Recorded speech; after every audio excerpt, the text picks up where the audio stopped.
Anything to say to the victims here? A charming con man heads to court to learn his fate, only to turn the tables on his victims one more time. It just seemed like he's trying to play the system. I am disappointed, but I don't think I'm surprised. It's a courtroom shocker. Victims waited months for today, only to have a convicted con man turn the tables once again. A problem solver investigation broke the story last spring of con man Graham Hnedak, who takes advantage of vulnerable adults. Problem solver Tracy Vetter is live in our satellite center with today's surprising courtroom developments. Tracy? Well, Hnedak dropped a bombshell today, telling the court that he wants to withdraw his guilty plea to 12 felony charges. But his victims say he's still running a con, and this time he's just gaming the court system. Do you have anything to say to the victims here? Graham Hnedak didn't say a word to anyone outside or inside the courtroom. No hint that he would be dashing the hopes of more than a dozen people hoping to see an end to the devastation he left behind. My reaction was unbelievable, what he doing to me.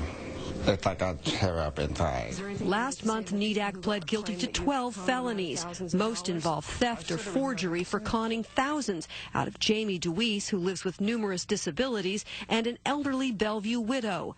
The problem solvers investigated Hnedak last spring. I'm in a terrible position financially. I'm trying to hang on to my house. We found that Hnedak had already done prison time in Tennessee for conning people. He now faces nearly 5 years in prison after pleading guilty last month to 12 felonies here.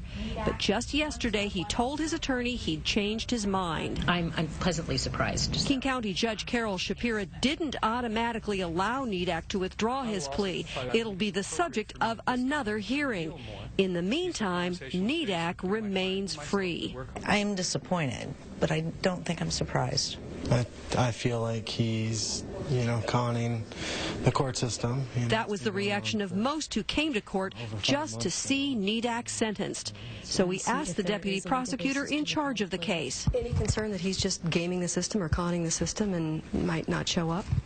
Well, he might be, but that's what happens. Judge Shapira warned Hnedak that there are risks if he withdraws his guilty plea, including possible new charges or even a higher potential sentence. We should know more about a new hearing in another couple of weeks. Reporting live in the Satellite Center, Tracy Vetter, KOMO 4 Problem Solvers.